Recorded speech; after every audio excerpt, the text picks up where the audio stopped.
حمدا لله وصلاة وسلاما على نبينا سيدنا رسول الله وآله وصحبه ومن نصره ووالاه أما بعد.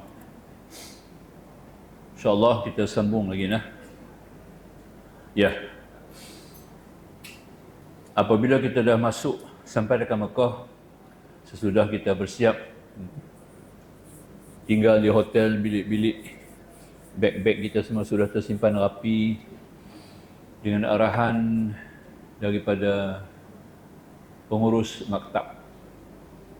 Maka kita akan berangkat ke Masjidil Haram untuk mengerjakan tawaf kudum. Ya, tawaf kudum ya. Tawaf kudum ni hukumnya adalah sunat, yakni bagi mereka yang beri haji ifrad dan juga haji qiran. Dua ni saja. Haji tamattu dia tawaf umrah. Itu bezanya, faham ya? Baik. Kita lakukan tawaf kudum bagi mereka pilih haji ifrad, haji qiran. Kita buat serentak lah, nah. Kedua-dua ni sama daripada segi amalan dan juga pekerjaannya. Lepas kita tawaf kudum, kita diberi pilihan. Apa pilihan kita? Mengerjakan sa'i. Sa'i ya. Anda boleh teruskan mengerjakan sa'i. Sa'i rukun ya. Sa'i tak ada sunat. Sa'i rukun. Tak ada sunat. Jangan salah faham ya. Tawaf ada sunat. Ada tawaf sunat. Tapi sa'i sunat tidak ada. Sebab berat. Ya, sa'i sunat ni dia, kalau ada sa'i sunat berat, tak boleh. Ya. Lazimnya kata berat lah. Ya, sa'i ni satu pekerjaan yang cukup mudah dalam amalan dia, tapi masa dan tenaga dia itu yang berat sikit. Dia makan masa, bagi 40 minit lebih kurang begitu. Kadang boleh bawa 1 jam untuk laluan 7 perjalanan pergi balik daripada Safa ke Marwah. Itu berat sikit lah. Nah, kemudian kita berjalan tadi ini hanya semata-mata berjalan, bukan ada apa-apa kemudahan ke apa-apa yang boleh menggembirakan kita ataupun menyambut kita punya perjalanan tu dengan berikan kemudahan, tak ada. Ya, semata-mata berjalan, pergi balik, ya. Hanya kita perkuatkan dengan zikir. Kalau tak ada zikir habis. Ya. Kalau tak ada zikir akan jadi lebih berat. Kalau orang ada zikir, ringanlah. Sebab dia tahu dah laluan pertama nak baca apa, laluan kedua nak baca apa.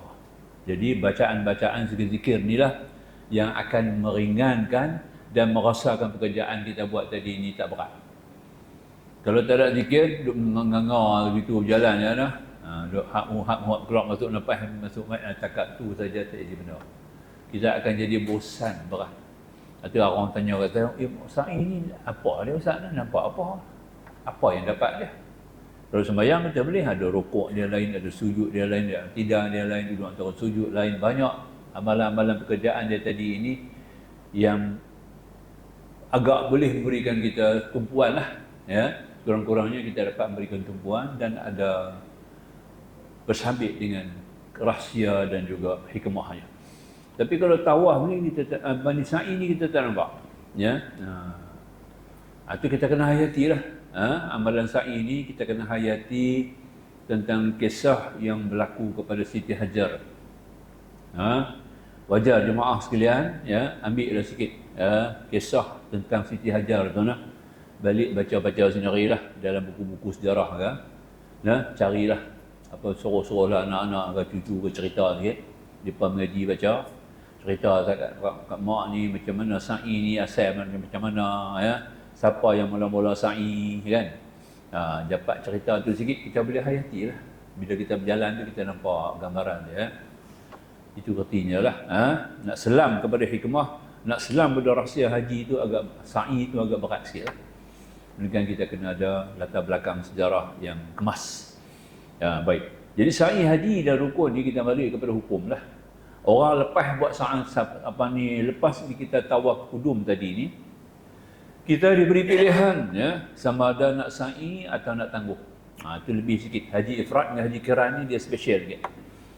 Sa'i tu rukun tu. Dia mesti duduk di belakang tawaf rukun.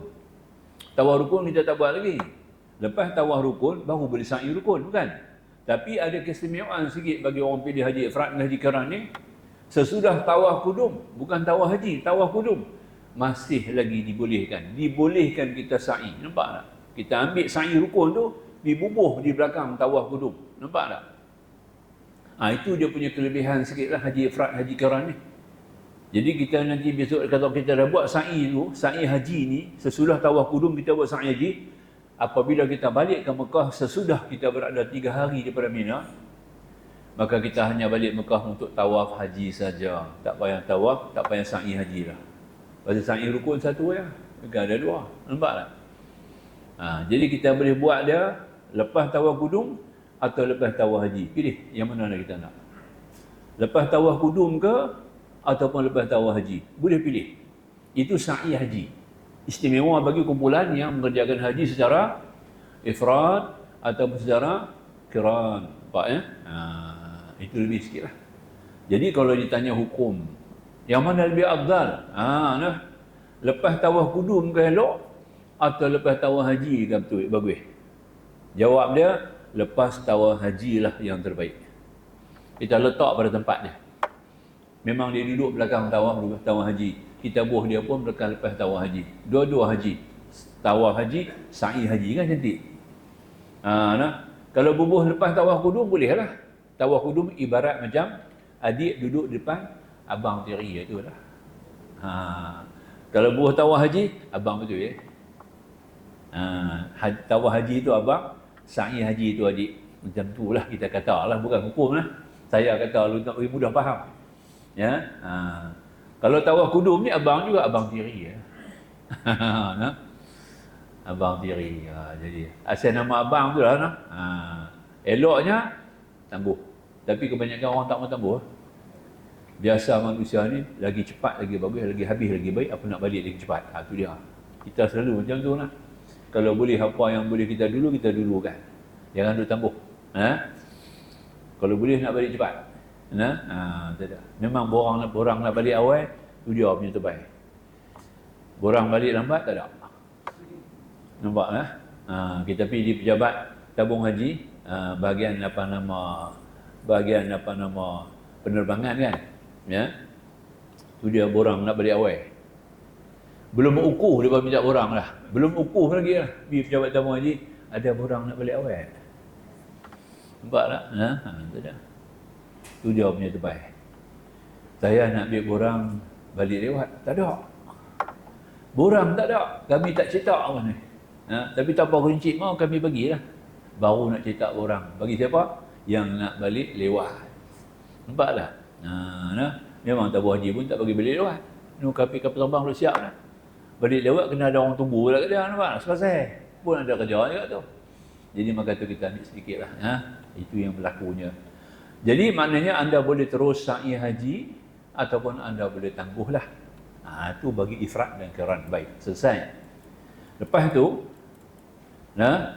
anda kekal dalam ihram. Jangan lupa, kita berniat ihram haji, tak boleh keluar lah.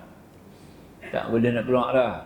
Aku nak berhenti, aku tak mau buat haji dah. Nampak tak?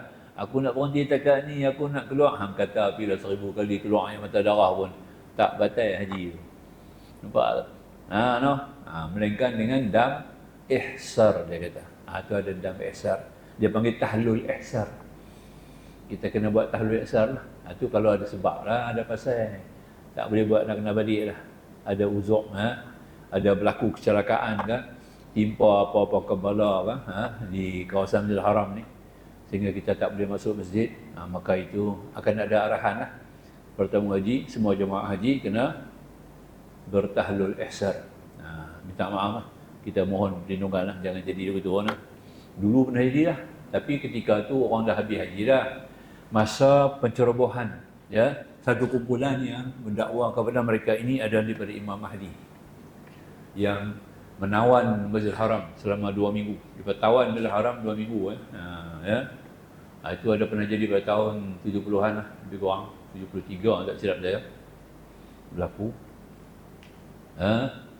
Hingga akhirnya mereka ditangkap, pancung, 52 orang dipancung. Ya, nah, di Masjid Zahar. Jauh sikit Masjidil Haram lah, satu masjid, kawasan Zahar nama dia.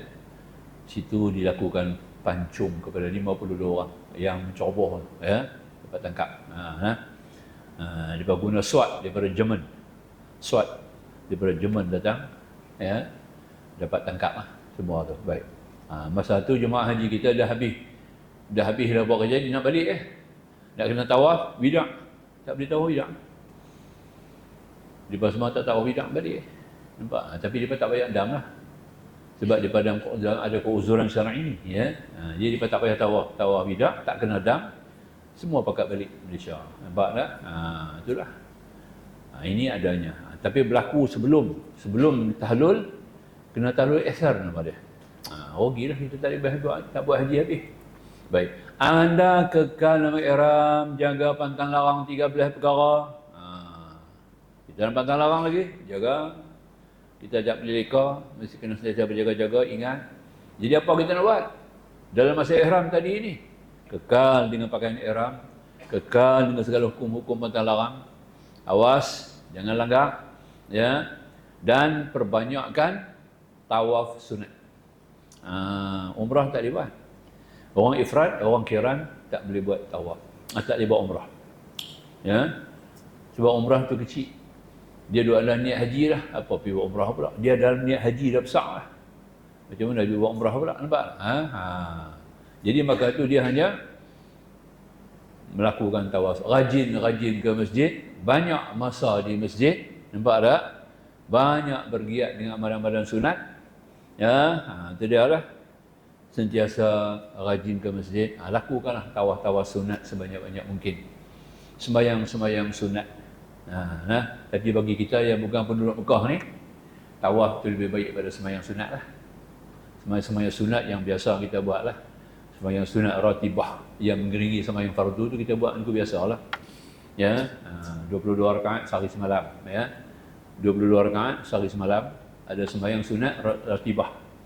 2 sebelum subuh, 4 sebelum asar, 4 sebelum zuhur, 4 lepas zuhur, 4 sebelum asar, 2 sebelum maghrib, 2 lepas maghrib, 2 lepas maghrib, 2 sebelum isya, 2 lepas isya. 22 semua.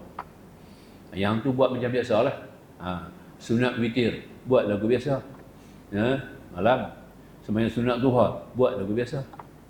Lain pada masanya, kita jangan buat sunat mutlak. Sunat mutlak ni sunat tak ada sebab. Kita ganti dengan tawaf sunat. Perbanyakkan tawaf sunat sebanyak-banyak mungkin. Sebab Nabi menganjurkan kita sembahyang sunat kalau boleh 50 kali.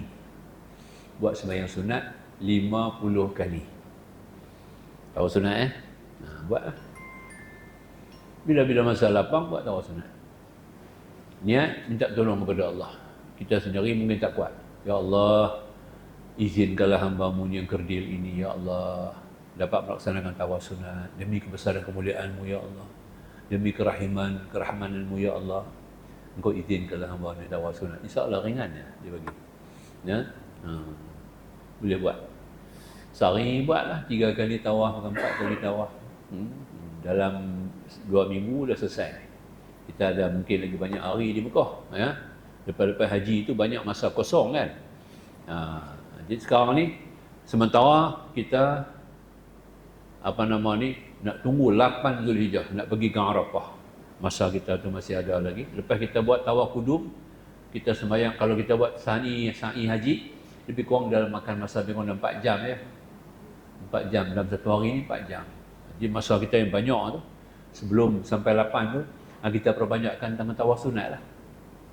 Buatlah tawaf sunat banyak-banyak. Boleh ya? Boleh ya? InsyaAllah kita boleh. Baru jadi boleh. Jangan kata Allah mak banyak. Kata dia, dua Allah mak tu. Tak jadi benda. Tak gitu kan? Jadi kita minta tolong, bantu supaya kita buat. Sebab itu Nabi anjurkan. Sunat, tawaf sunat. Bukan sunat tawaf. Tawaf sunat 50 kali. 50 kali 7. Jawab dah. 50 kali 7. Okey. Sementara itulah ya. Baca Quran, banyak baca Quran, cuba khatam Quran ya.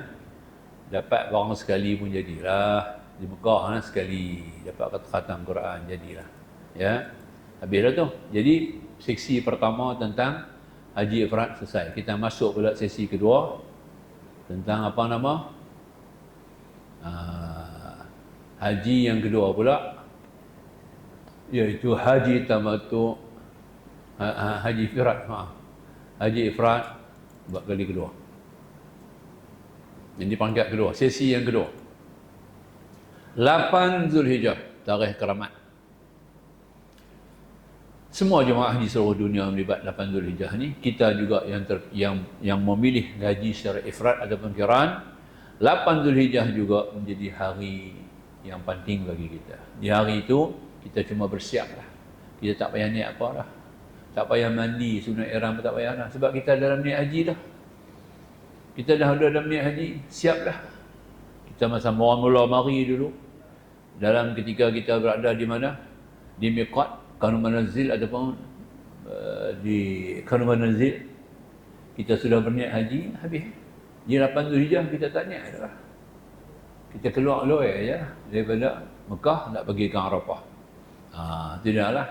Tapi kita nak keluar pun, kita kena bersedia pula. Iaitu bakal haji 8 Zulhijjah akan berangkat ke Mekah. Anda sedia berada dalam ihram, nampak? Ketika melalui miqat anda telah berniat haji. Tak ada apa. Tak payahlah mandi lagi sekali pula. Kita pula pergi kalut, pergi mandi sama lah.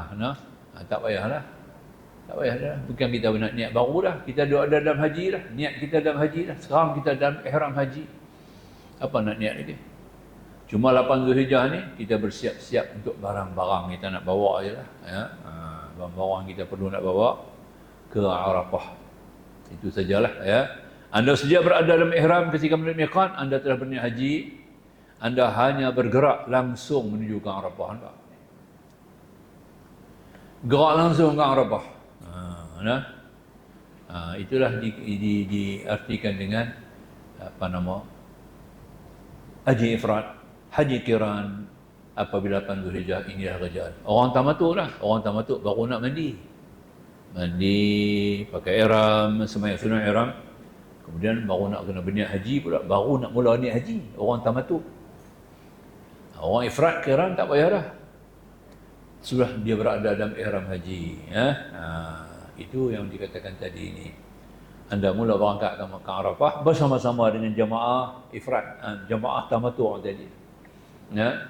Kita pergi ke Arafah. Kita ada talbiyah daripada awal, bukan baru nak talbiyah. Daripada saat ketika Kanu Manazil ataupun Bir Ali, kita nak gerak, kita niat haji masa tu kita dah mula talbiyah. Jadi orang yang buat haji ifrad ni lama masa, sepanjang masa dia hanya bertalbiyah. Duduk seorang-seorang, habis bagi salam tiap-tiap waktu sembahyang. Habis sembahyang bagi salam tu, astagfirullah 3 kali, terus kita bertalbiyah. Itu kerja orang ifrad. Orang qiran dengan ifrad, dia orang kena banyak ganti dengan talbiyah. Itulah zikir mereka. Lepas sembahyang, zikir. Kita lepas sembahyang, la ilaha illallah wahdahu la syarikalah, lahul mulku wa lahul hamdu yuhyi wa yumiitu wa ala kulli syai'in qadir. Orang-orang ifrad ni, labbaik Allahumma labbaik. Labbaik la syarika lak, labbaik innal hamda wa ni'mata lak wal mulk la syarika lak. Itu kita punya zikir ya, banyak-banyak. Baik. Sambung. Kemudian itu kita pergilah ke Arafah 9 Zulhijjah. Kita kena sampai di sana sebelum 9 Zulhijjah lah. Sebaik-baiknya lah supaya kita boleh bersedia. Masuk kemah, duduk kemah kita, kenai kemah kita. Nombor berapa kemah kita kena kenai. Ya.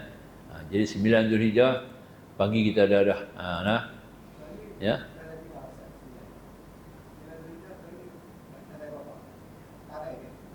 9 Zulhijjah. 9 Zulhijjah apa nama? Tak tengok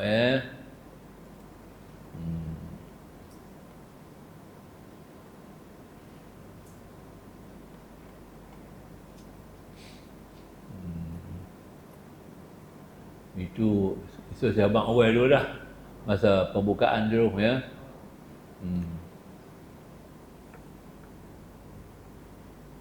tarikh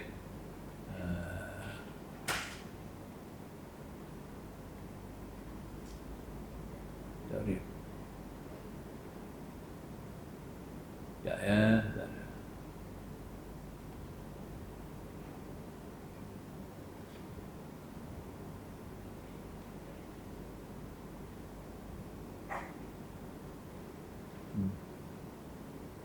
mana ada video.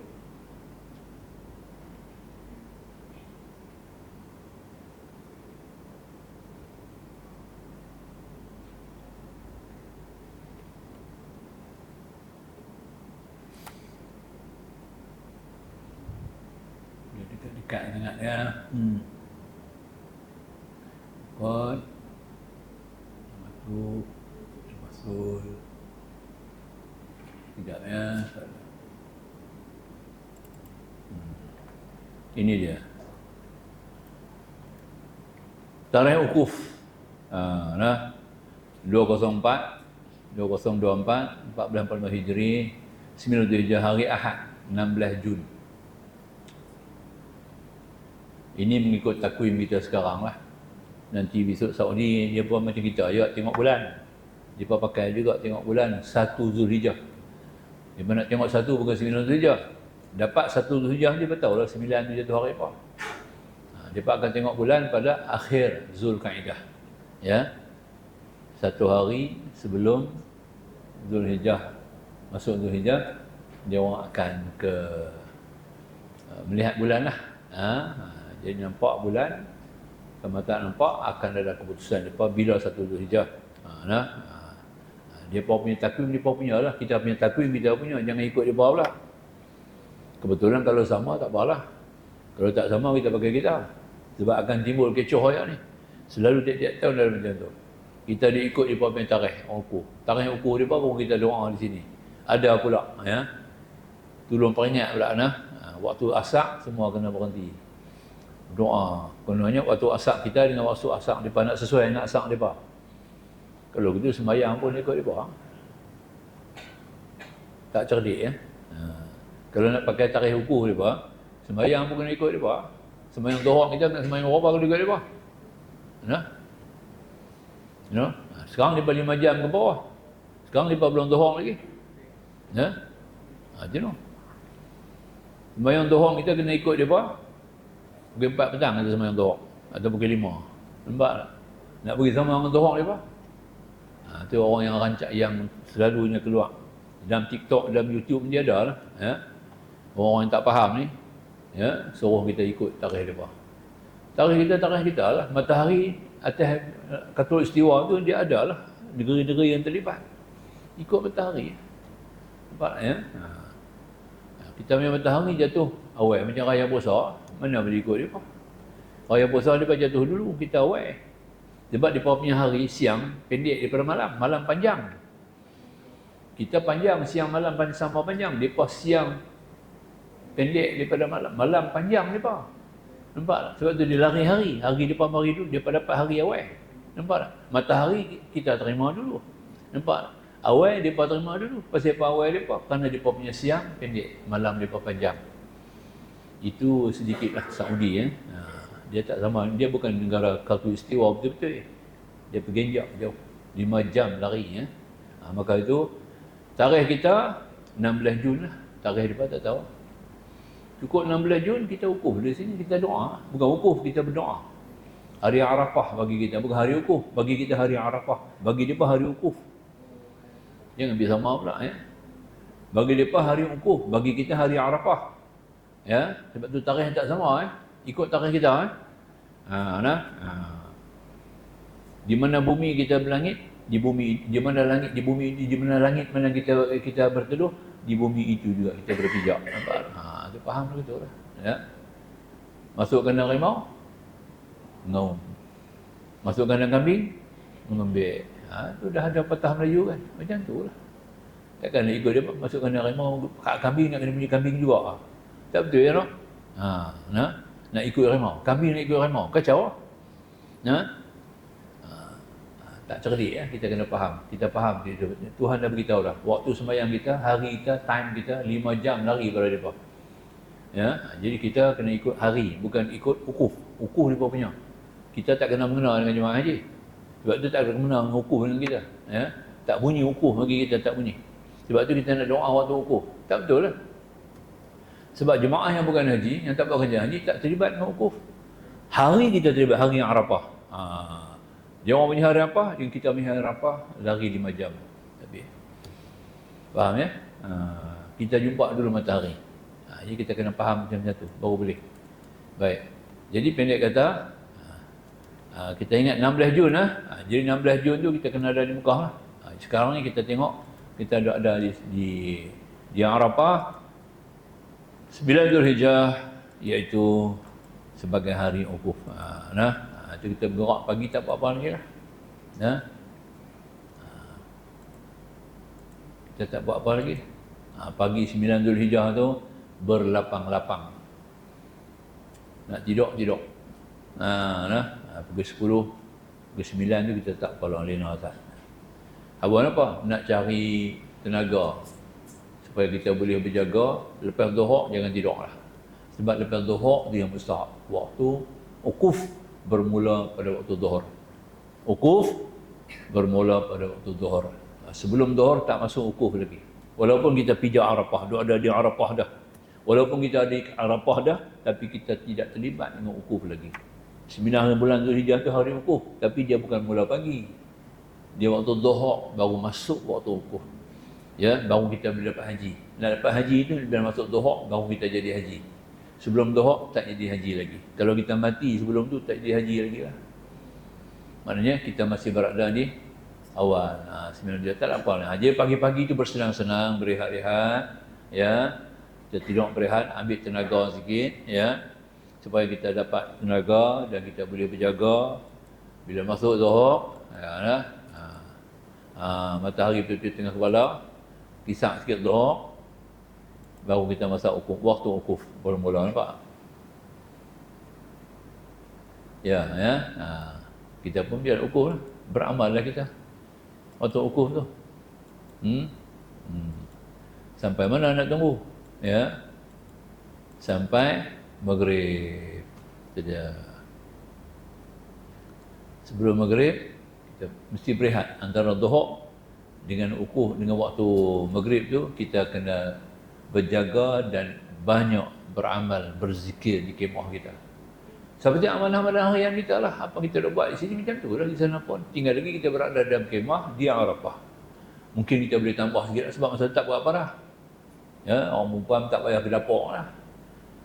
Tak payah fikir apa lagi, urus rumah tangga lagi lah. Kita duduk ada di Arafah untuk ibadat. Gunakan sebelum masa zuhur sampai ke maghrib tu untuk berzikir dan ibadat kepada Allah. Dengan cita rasa ibadat yang kita sendiri rancang dan kita sendiri lakukan. Nampak tak ya? Semayang sunat-sunat, baca Quran, surah-surah tertentu mungkin, banyak bersalawat ke atas Nabi SAW, ya, bertahlil, bertahmid, ya, bertakdis, ya, berdoa kepada Allah, beristighfar, lebih banyak minta ampun kepada Tuhan, ya, lakukan ya mahkota zikir la ilaha illallah wahdahu la syarikalah lahul mulku wa lahul hamdu yuhyi wa yumit wa huwa ala kulli syai'in qadir. Berbanyak-banyak yang tu zikir yang Tuhan cukup sayang, Tuhan suka. Banyak-banyak yang tu. Baca yang tu saja pun boleh. La ilaha illallah wahdahu la syarikalah lahul mulku wa lahul hamdu yuhyi wa yumit wa ala kulli syai'in qadir. Bacalah sebanyak-banyak mungkin buat. Ya. Dengan izin Allah, di mana Allah berkenan, Allah sayang kalimah tu, kita pun sayang kalimah tu kerana Allah sayang. Maka insya-Allah adalah habuan rezeki kita diberi oleh Allah untuk mencapai kemabruran. Boleh ya. Baik. Zuhur kita sampai ke asar, maghrib bertumpu. Jangan sembang, cakap hai dunia, tinggal habis. Kita tak ada urusan dunia lagi dah. Kebetulan kita pun tinggal semua urusan kita duduk tang tu kan. Dah cukup faham dah. Allah tak bagi kita bekerja dunia. Soal makan minum semua disiap. Pihak muasasah sedia kita makan minum. Ya, cukup masa dia hantar, tak payah minta. Akan datang dia mari hantar kat kita. Makan minum semua siap. Cuma kita duduk beramal. Ya, secara berjamaah kita sama-sama lakukanlah baik. Ya, bila masuk maghrib bukanlah habis mengikut prosedur ya, peraturan yang ditentukan oleh pihak Saudi. Lepas maghrib tu kita akan mula bergerak ke Muzdalifah. Ya, jadi lepas maghrib tu kita bergeraklah sampailah ke Muzdalifah, insya-Allah, ya, dan kita akan sedang. Ketika dalam perjalanan anda bertalbiyah, dalam perjalanan kita bertolak dengan bahasa Arafah, ya, dan kita pergi ke Muzdalifah. Mulai maghrib, mulai bergerak bertolak ke Muzdalifah. Jadi lepas Muzdalifah kita akan berada lah barang malam sat sajalah, bukanlah tinggal terus di Muzdalifah tu untuk malam saja. Sepanjangan malam itu kita akan berada di Muzdalifah, itu pun tak sepenuh malam. Sebab kita akan bergerak pula daripada Muzdalifah ke Mina. Itu perjalanan. Macam kita cerita bab Haji Tamattu' juga lah. Kita akan bergerak daripada Muzdalifah pula pergi ke Mina. Jadi kita hanya berhenti sekejap Muzdalifah, transit, ya, mabit transit, ya, temporary transit. Kita berada di di Muzdalifah, pungutlah anak-anak batu, ya, batu-batu kerikil, ya, dan kita berehat di situ. Siang hari kita dah banyak di Arafah, mungkin kita keletihan, maka Muzdalifah tu kita berehatlah. Kita pun dibagi tahu nanti waktu bila kita nak kena bersedia, baik akan datang ambil kita. Dibagi tahu nanti. Ya, pihak jamaah sekian-sekian, kumpulan sekian-sekian, kamu akan menaik bas, giliran kamu nombor berapa, dijangka bas itu akan datang pukul berapa, semua dimaklum kepada kita, insya-Allah.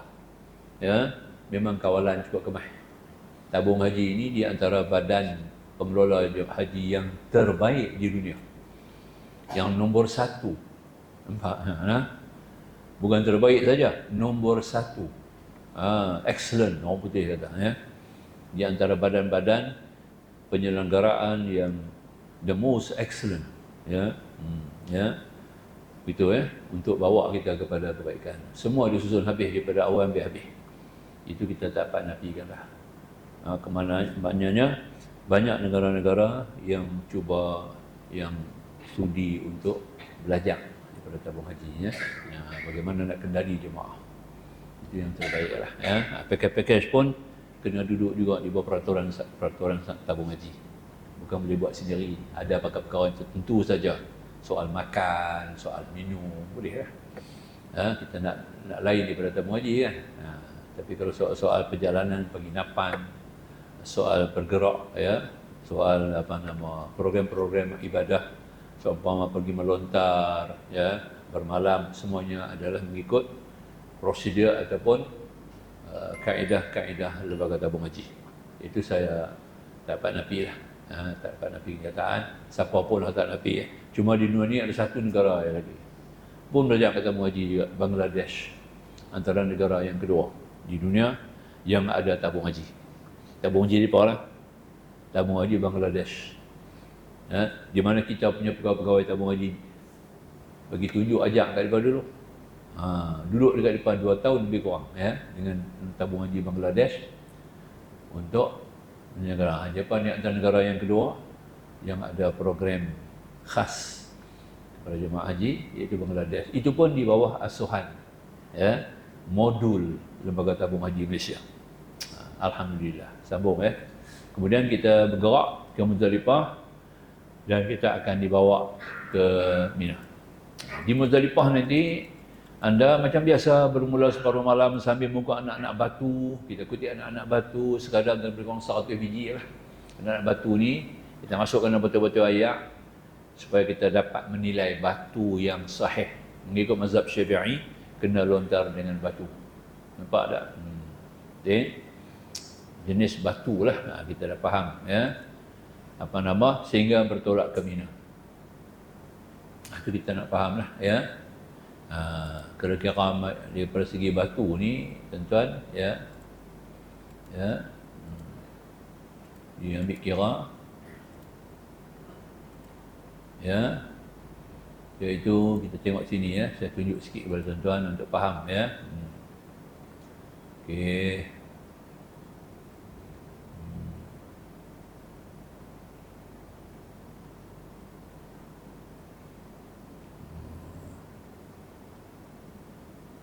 Disuruh kita melontar dengan menggunakan batu. Jadi kita ada faham syarat-syarat batu ni adalah antaranya yang bukan daripada amang, bukan daripada porselin, bukan daripada kaca, ya, tak boleh. Dan dia mesti daripada unsur batu, bukan tak batu kapok, tak boleh, ya. Ya. Jadi apabila kita melontak yang bukan batu, maka lontaran itu tidak sah. Itu paling penting kita kena ambil faham lah, ya.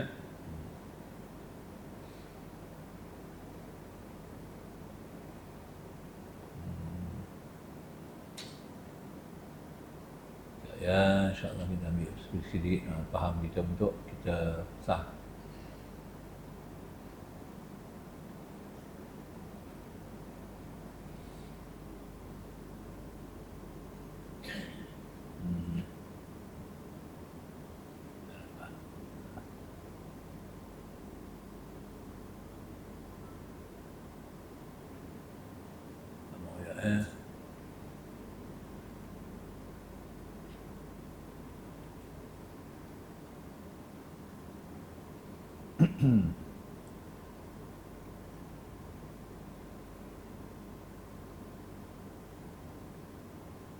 Tak apa, ya, insyaAllah. Mungkin tertinggal kita ni. Kita masuk balik tadi, ya.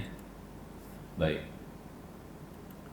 Anda mengikat miqat mabit Mina Muzdalifah. Daripada Muzdalifah kita bergerak ke Mina. Bertolak ke Mina. Kita Mina ada 3 lah, jangan lupa, ya. Mina Jamarat. Itu ada Jamarat 3. Mina Jamarat ni ada tempat lontak 3 tempat. Kedua Mina Muasim, ketiga Mina Wadi Muhashir. Kita akan dihantar ke salah satu daripada 3 tadi lah, mengikut kita punya pilihan, package, ya, kumpulan haji yang kita ikut lah. Kalau kita daripada package pun bukan semua, package yang bayarannya lebih daripada 70,000 lah, ya, lebih daripada 70 tu insya-Allah lah duduk di Mina Jamarat. Jadi kita hanya berjalan tak jauh lah, lebih kurang habis kejauhan 1 kilometer je lah nak pergi lontak, sebab dia banyak one way. Di Mina Jamarat tu dia banyak satu halang, duk nampak dekat, tapi nak pergi tu kita kena pusing jauh satu halang. Apa? Nampak dekat, nampak tempat lontak, ish dekat sana. Macam turun boleh sampai, tapi tak boleh turun ni, tak sampai. Sebab kita duduk atas dia jambat dia satu, nak sampai tu mau 1 kilometer. Mina Muasim, ini kawasan yang tidak ada tempat lontak. Kita duduk bermalam di situ, berkemah di situ, menanti di situ, semua di situ, makan minum semua di situ. Kita bergerak daripada Muasim tu pergi ke tempat lontak Mina Jamarat tadi. Daripada Muasim bergerak ke Mina Jamarat tadi, mengambil kira-kira jarak 3 km. Pergi balik 6 lah. Secara kasar gitulah. Baik. Ataupun ke Mina Wadi Muhashir, lagi jauh. Daripada Wadi Muhashir nak pergi Mina Jamarat, kalau ikut jalannya betul 7 km. Pergi balik 14 km. Tapi ada jalan pintas, jalan dekat, yang akan kita dipandu bawa ke situ 4 km. Jauh juga lagi lah. Pergi 4 balik 4. Itu dia, itu dia antaranya lah. Sebab tu kita perlu kepada tenaga boleh berjalan. Siapa yang pakai kerusi roda memang tidak dibenarkan pergi melontak. Siapa-siapa yang terlibat dengan kerusi roda memang tidak boleh tak dibenarkan. Duduk di kemah, wakillah kepada orang. Ini kita kena serah kepada guru agama yang bertugas. Dia akan bagi nasihat kat kita lah, siapa yang nak pergi, siapa yang tidak. Nampak tak? Dia wakil tu, kita nak wakil tu pada hari berkenaan, bukan boleh wakil awal-awal. Nampak? Kecuali kalau memang dia memang dia tak boleh kolaps, dia memang tak boleh. Dia punya keuzuran yang memang tak boleh bergerak, tak dapat bergerak, dia bolehlah daripada awal dia bagi. Tapi kalau bagi kita yang keadaan terdesak, ketika itu baru datanglah penyakit bagai-bagai, kita tak boleh pergi melontak, kita kena wakil pada hari berkenaan. Hari ni sebelah, Hari ni kena wakil. Tak boleh besok ni, tak boleh lagi. Tunggu pula besok. Ini mungkin penyakit lah, mungkin demam terlalu berat lah, yang tidak ada peluang untuk sembuh dalam 2-3 hari ni. Berat lah penyakit dia, ya. Ataupun demam bahaya kan, demam denggi itu berat lah. Yang tu tak boleh tangguh 1-2 hari, tak jadi benda lagi. Ini boleh kita wakilkan orang. Tengok keadaan lah. Ini atas guru agama menilai. Guru agama tu dia kena ada ilmu ni lah, menilai. Ya. Dia ni boleh pergi ke, boleh terima ke tidak. Takat demam sikit-sikit tak boleh wakil. Sebab kita boleh tangguh. Hari mula tak lontak, tangguh hari kedua. Tunggu lagi, demam lagi hari kedua. Tolak habis hari ketiga. Nampak? Hari ketiga demam lagi. Oh, baru wakil kat orang. Nampak tak? Ini demam dia baru makan belum sembuh lagi, besok dah wakil dah. Besok belum tentu. Dia boleh, mungkin dia boleh kebah besok. Kena 2 biji Panadol, besok dah boleh bagi berjalan. Ini dia antara penilaian lah. Ya? Jadi kita nak wakil orang tu, kita sendiri kena pastikan dulu. Dan kita kalau tak dapat pasti, kita minta lah bantuan nasihat daripada guru agama yang bertugas. Saya hari ni demam kuat. Hari pertama tak boleh pergi lontar. Tak apa pakcik tak payah pergi lontar. Pakcik demam hari ni. Pakcik pun tak payah wakil kat siapa-siapa. Pakcik duduk sengap di kemah tu lah. Makan Panadol, tidur elok. Nampak? Hari ni punya kita bawa besok. Kita carry forward untuk besok. Kita tunda mari ke besok. Hari kedua mari pula. Hari ni cik saya demam juga cik. Tak boleh nak jalan lagi. Nampak tak? Duduk pening-pening tak boleh lagi. Tak apa lagi pakcik. Pakcik 2 hari kedua. Nampak? 2 hari ni pakcik tapi pakcik bawa niat bawa hari ketiga. Nampak tak? Hari ketiga juga dah tak boleh juga lagi berat. Tak boleh lah hari ni pakcik tak boleh pergi dah. Nampak tak? Tak usah terdaya nak pergi dah. Macam nak buat? Pakcik nak baru boleh wakil untuk 3 hari. Nampak tak? Apa jadi? Fulus wal mani. Yang tu paling penting sekali nak bagi orang. Itu dia lah. 3 hari punya lontar, 500 kot lah. 500 rial. Untuk orang nak pergi lontar buat pakcik je.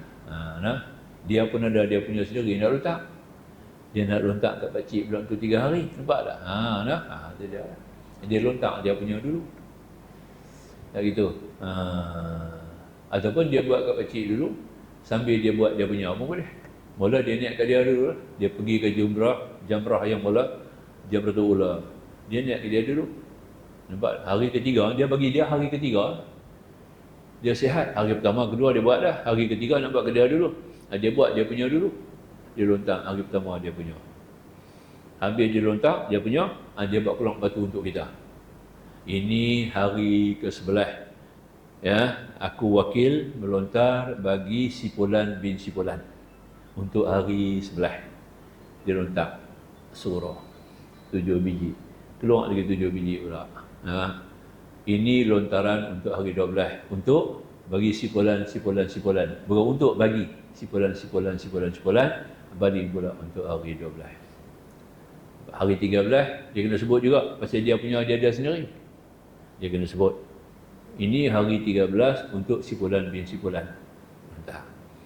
Dia pergi pula ke Jamratul Wusta. Dia lontak dia punya pula. Dia tak payah niat apalah dia punya. Dia lontak 7 biji habis, dia buat keluar 7 biji pula untuk si tadinya. Ini untuk hari 12 lontaran bagi si Fulan bin si Fulan. Macam tu lah. Sampai ke Kubra pun macam tu juga. 500.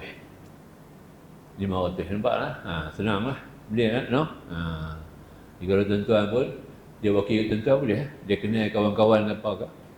Dia kenal lah. Tapi kita dah kawan ni, jarang lah nak dia upah. Tak apalah, aku buat ke hang lah. Memang aku pun nak kena lontak aku punya orang ni. Aku nak kena lontak untuk aku. Hari 13. Aku buat ke hang lah. Aku lontak bagi hang lah. Aku wakil. Jadi hang terserah wakil kat aku ya. Kena ijab kabul, kena ada lah. Habis. Bawa batu dia. Jangan pakai batu kita. Bawa batu dia. Batu dia tu kita mau. Dia kena bagi batu sekali. Ya, batu dengan duit dua-dua. Dengan batu saja. Dia faham tak? Kecuali orang yang terima wakil tu tak payahlah. Itu dia cerita lah. Bagus lah. Baik. Itu cerita dia kita melontar habis. Ya. Dan kita sampai di Mina tadi ini melontar Jamratul Kubra pada hari 7 Ini tadi kita cerita tentang 3 hari tadi. Yang ni bila sampai hari 10, orang ifrat dengan qiran daripada Muzdalifah sampai ke Mina, dan apabila ke Mina sama ada Muasim ataupun Wadi Muhasyir, dia bergerak pergi ke Mina Jamrat. Maka pertama kali 10 Zulhijjah dia melontar untuk Jamratul Kubra. Itu rukun, itu wajib haji. Wajib haji ya. Dia lontar 7 biji batu tu dengan yakin batu tu masuk 7 biji tu, maka dia pun sudah boleh bergunting rambut. Bagi orang lelaki, dia cukup bulat rapat sungguh. Jangan nombor 1, tak mau nombor 1 pun tak boleh. Bagi licin, kilat tu habis. Nampak tak? Bagi rapat sungguh. Itu kerjanya melontar dan juga bercukur. Orang ini telah keluar daripada pantang larang yang 8. Bukan 10, 8. 8 cuma ada 5 lagi. 5, 3 habis dengan tawaf, 1 kekal sampai mati, sampai dunia kiamat. Nampak tak? Nanti kita sebut macam mana. Jadi bila kita lontar 8 biji, 7 biji batu pada 7 Zulhijjah tu, maka dengan sendirinya pada 10 Zulhijjah tu, dengan 7 biji lontaran yakin masuk, maka kita boleh bergunting rambut. Dan lepas kita bergunting atau bercukur tadi, kita telah bebas. Bebas ni panggil tahlul lah. Bebas daripada pantang larang yang 8. 8 perkara dah kita boleh. Dah boleh bercukur. Cukur dah boleh lah kita cukur tu. Tu mana kita boleh lah, pasti dah boleh cukur. Nampak tak? Boleh cukur rambut dah. Nampak? Cukur apa-apa lagi pun boleh dah. Nak pakai minyak wangi pun boleh dah. Orang perempuan nak pakai burdah ke, nak pakai hijab pun boleh dah. Nak pakai sarung tangan orang perempuan boleh dah. Laki-laki nak pakai seluar boleh dah. Nak pakai baju, nak pakai kepiah, nak pakai songkok serban boleh dah. Nak pakai kasut pamsu, kasut getah boleh dah. Nampak dah ya? Ya. Jadi lah. Nak sapu minyak di kepala boleh dah. Ya. Nak ketik kuku, nak gigit kuku boleh dah.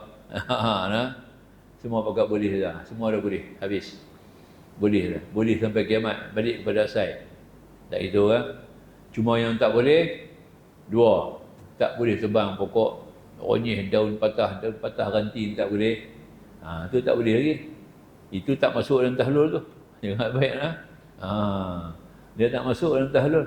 Dia masuk terus dalam tahrim. Benda tak boleh. Sampai kiamat kita tak boleh ronyih pokok. Tak boleh lah. Tak boleh patah daun lah, tak boleh. Ronyih pokok-pokok tak boleh lah. Faham kan ronyih? Jadi tak boleh cukur, tak boleh patah daun. Tak boleh memburu binatang. Sepanjang-panjang hayat kita, selama mana-mana dalam tanah haram tu, tak boleh kita memburu binatang. Sama ada kita orang haji atau kita bukan haji. Dengan syarat penduduk Mekah. Kita jadi penduduk Mekah lah sah. Pasal dalam haji kita duduk sah dari Mekah. Maka tu kita tak boleh. 2 perkara ni memang tak boleh buat sampai kiamat. Itu makna kata tahrim, dia masuk benda haram yang abadi sampai kiamat. Nampak tak? Itu berat sikit tu. Yang tu memang tak boleh lah. Tahlul macam mana pun tak boleh.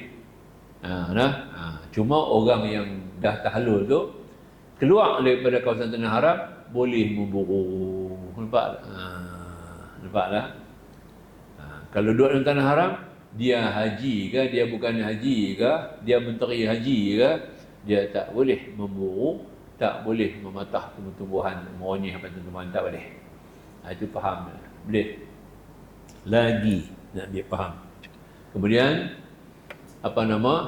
lagi 3. 3 ni dia boleh selesai. Apa 3 ni? Pertama, mubasyarah. Tak boleh seronok-seronok suami isteri, tak boleh romen-romen suami isteri. Kedua, tak boleh angkat nikah, tak boleh kahwin, tak boleh jadi anak terona, tak boleh jadi anak dara. Tak boleh. Wakil pun tak boleh. Ya, nikahnya tidak sah. Kemudian yang ketiga, tak boleh bersatu lagi suami isteri. 3 ni tak boleh buat. Nak boleh 3 ni, nak tahlul 3 ni, kena pergi tawaf haji. Nampak tak? Lepas tawaf haji, kita kena tunggu habis 3 hari kita bermalam di Mina, kita balik pergi ke Mekah lepas 3 malam tu, kita bolehlah bertawaf. Lepas tawaf tu, dah habis dah 3 petang. Itu panggil tahlul yang kedua. Tahlul pertama, kita di Mina, kita lontang dan kita gunting, itu tahlul mula. Kita mari ke Mekah, kita pergi tawaf haji, kita dah bebas perbuatan larang yang 3 tadi, itu kita panggil tahlul yang kedua. Habis lah. Ada 2 lagi, yang tu sampai abadi, sampai bila-bila tak boleh. Apa dia yang tadi tu? Memburu dalam tanah haram, tak boleh sampai bila-bila. Nampak tak? Kedua, mematah atau mengonyeh daun-daun kayu ke ranting-ranting pokok-pokok tebang, tak boleh sampai kiamat. Itu haram abadi. Nampak? Itu dia lah. Boleh faham? Itu pentang larang dia. Baik, itu artinya lah. Kemudian kita pun baliklah ke Mekah. Anda bebas pantang larang, kemudian anda telah bertahlul, ya, anda bebas di pantang larang, selesai melontar, anda bergunting rambut anda, bergunting dan bercukur bagi orang lelaki, ya. Kemudian anda pun mabit Mina 3 malam. Pastikan kita bermalam 3 malam. Lepas 3 malam tu kita bermalam, ya. Kemudian anda melontar 3 jamrah tiap-tiap hari. 11, 12, 13 macam saya cerita awal tadi lah, tak payah ulang cerita tu, ya. Lontaklah 3 jamrah, kena berjalan lah. Kalau dia muasim kena berjalan lah pergi lontak. Duk wadi muhasyir pun kena berjalan lah pergi lontak, tempat lontak dia ada di tempat lain. Tu kita kena perlu tenaga yang kita abang tadi lah. Habis kita lontak jamrah sughra, ya, 7, jamrah wusta 7, jamrah kubra 7. Ini kita buat tiap-tiap hari, 11, 12, 13. Dah habis yang ni, siap, kita dah lontar. Pastikan lontaran kita semua masuk betul, dia adalah batu. Yang nanti kena jangan buat ringan tau benda tu. Bukan main-main, jangan buat ringan. Main-main cerita lain. Jangan buat ringan.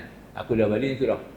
Pastikan, sebab kerja kita di Mina ni cukup senang lah. Bermalam, lontar. Maka ada kerja lain. Bukan cuma angkat besi ke, balik besi ke, tarik wayar dah. Ya, bukan suruh pergi lompat bergaduh senaman apa dah, ya. Mana? Dia hanya bermalam, malam hari kita duduk ada di malam, cukup tidur betul. Tidur tu buat lain lah. Janji malam kena ada di Mina 3 malam. Kemudian kita pergi lontak 3 jamrah. Pastikan tiap-tiap yang kita lontak tu 7 lontaran masuk. 7 lontaran masuk dengan yakin, alhamdulillah, habis kerja kita di Mina. Itu aja kerja kita di Mina. Sebab tu dia ambil kira sangat. Kita kena lontak dengan batu, pastikan dia masuk dengan yakin, nampak tak ya? Dah kita yakin betul, lontaran kita semua masuk ke dalam lubang, ke dalam kawah jamrah-jamrah tadi, dan kita pun sudah bermalam 3 malam, kita boleh meninggalkan Mina. Baliklah kita ke Mekah, nampak tak? Anda berada di Mina 11, 12, 13, setiap hari tasyrik melontar 3 jamrah, setiap jamrah 7 lontaran, ya. Lepas itu anda pun kembali ke Mekah semula. Kata dia, balik lagi ke Mekah, anda tawaf haji dan sa'i haji. Kalau anda sa'i haji lepas tawaf kudum, tadi kita abang kan, lepas tawaf kudum boleh tawaf, boleh sa'i. Lepas tawaf kudum kita sa'i, kita tak payah sa'i lagi lah bila beli Mekah ni. Di sini tulis tawaf dengan sa'i. Ini bagi yang belum sa'i haji. Lepas tawaf kudum dia tak sa'i. Nampak tak? Dia tangguh sa'i itu untuk dilontar sesudah balik ke Mekah selepas tawaf haji. Faham ya? Selepas tawaf haji dia baru buat sa'i. Ini bagi mereka yang belum ataupun menangguhkan sa'i hajinya yang sewajarnya, yang seharusnya dilontarkan, dilakukan selepas tawaf kudum. Oleh kerana dia tangguh, itu yang afdal. Dapat pahala afdal, tangguh. Jadi apabila dia balik ke Mekah, tawaf haji dan sa'i haji. Sekiranya anda belum sa'i ketika tawaf kudum dulu, nampak? Terang kan? Ya. Kemudian anda kembali ke masa Mekah, dengan melakukan tawaf sa'i haji, selesailah urusan haji anda. Urusan haji, nampak tak? Jangan buat apa tadi? Anda kembali semula ke Mekah, anda tawaf haji sahaja sekiranya anda telah sa'i sudah tawaf kudum. Ya. Kemudian itu kita ambil secara kasar lah, ya. Selesai kita tadi ini, ya, di mana kita telah pun melaksanakan kita punya lontaran tadi yang habis, dengan segalanya telah selesai, dan kita buatlah barang sekali umrah. Kita balik ke Mekah, duduk di Mekah dah, cuma nak tunggu hari nak balik, ya lah. Sekarang lorat dengan nak balik, habis dah kerja macam haji. Haji aku ni haji dah buat dah haji ifrat dah. Belum nama ifrat lagi. Haji kita selesai. Macam mana jadi ifrat? Pergi buat umrah sekali. Umrah tu tak wajib dah lah, sunat muakkad. Tak wajib lah. Sebab dah masuk dalam haji tak wajib lah. Ya, macam orang mandi wajib lah. Dia nak sembahyang kena ambil uduk kan. Uduk tu wajib tak? Tapi dah kena dia mandi hadas, angkat hadas besar, uduk tu tak payah dah. Boleh pergi sembahyang terus. Nampak? Hadiah besar tu dah tanggung hadiah kecil. Kalau tak ambil hadiah besar, hadiah kecil tu jadi wajib. Uduk tu jadi wajib. Nak ambil. Contoh begitulah umrah. Kalau kita belum haji, umrah tu jadi wajib. Kalau kita dah ambil haji ifrat, umrah tu masuk dalam haji dah. Haji dah tanggung. Dia jadi berat. Jadi umrah kita buat tu hanya jadi sunat. Fadilah saja. Jadi kita buat umrah sebarang sekali sebelum nak balik. Habis baru selesai nama ifrat. Nampak tak? Jadi panggil Tuan Haji Ifrat. Boleh nak? Saya sudah jadi Tuan Haji Ifrat hari ini. Nampak tak? Jadi boleh? Boleh faham tak? Habis. Habis dah tu? Haji dah? Haji tuan-tuan boleh balik ya? Nampak tak? Oh, jangan balik lagi. Kena buat apa? Kena buat apa? Sebelum balik lagi? Nak balik Mekah tu, bukan balik sini. Tawaf wida. Kita pun tawaf wida lah. Tawaf wida lah. Lakukan tawaf wida, iaitu melaksanakan ibadat yang begitu penting sangat dalam ibadat haji ini, iaitu tawaf wida. Jadi kalau kita tak lakukan tawaf wida, maka tidak sempurna lah kita ambil. Kita dapat tuntutan tadi ini, maka kita kena banyak dam, kecuali bagi mereka yang uzur, mereka yang ada keuzuran, maka mereka dikecualikan daripada tawaf wida. Okey. Ini dah halus sangat ni. Macam mana kita cerita ni kan? Itu dia. Ya. Tawaf wida lah. Hukum wajib tawaf wida ya. Perempuan orang yang uzur tak payah tawaf wida ada 9. Pertama, orang perempuan haid nifas atau mustahadhah, tanggung darah penyakit tak payah. Kedua, berpenyakit salisul baul, kencing tak lawah, orang lelaki khususan. Duduk meleleh ayat kencing dalam masjid tak boleh tak payah pergi dalam masjid, duduk kencing duduk menitik yang berkata lah. Kecuali kita yakin kita ada cawat kan yang boleh tanggung lah, tak menitik air kencing. Tak apalah. Boleh. Orang luka, nanah atau darahnya tidak berhenti mengalir, kena tawaf. Dia ni boleh. Darah duk basah tak boleh. Meleleh darah, gerak sikit darah keluar.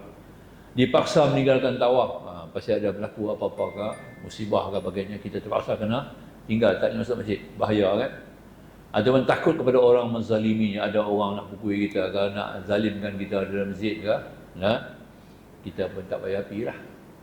Takut ditinggal ke teman seperjalanan, ni baik duk tunggu, kawan-kawan duk tunggu hati baik dah. Dia kata, hang tawaf wida, kami nak berangkat, baik nak berangkat dah, kami tak ada tunggu hang.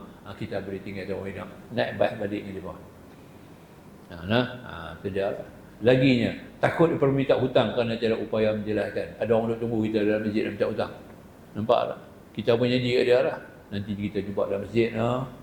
Habis aku nak hutang, tak mana jumpa, aku tak tahu rumah hang kat mana. Dia kata, ni lah, aku bayar hutang hang, kita main masjid. Hang nak jumpa aku, ambil masjid. Aku boleh jumpa dalam masjid, hang boleh minta hutang kat aku. Kebetulan hari kita nak balik tu, kita tak ada duit nak bayar hutang. Kita boleh tuang. Tak payah bayar hutang dia lah. Itu dia lah. Memang ada larangan, tak boleh kita minta hutang. Bagi hutang boleh. Nampak tak? Minta hutang tak boleh. Bagi hutang boleh. Nampak? Kawan kita duduk sembahyang tepi kita ni, aku ni nak balik ni tak ada duit dah tak. Aku tak tahu di mana nak cari. Dia cakap kita dalam masjid. Kita pun tak faham kena pergi hutang. Ambil 100 aku pegang. Tu boleh. Tapi kita nak minta hutang ni, ambil hutang aku bilang nak bayar ni. Dalam masjid tak boleh. Jual tak boleh, nampak? Bagi barang boleh. Jual barang tak boleh. Nampak tak? Itu kata lah.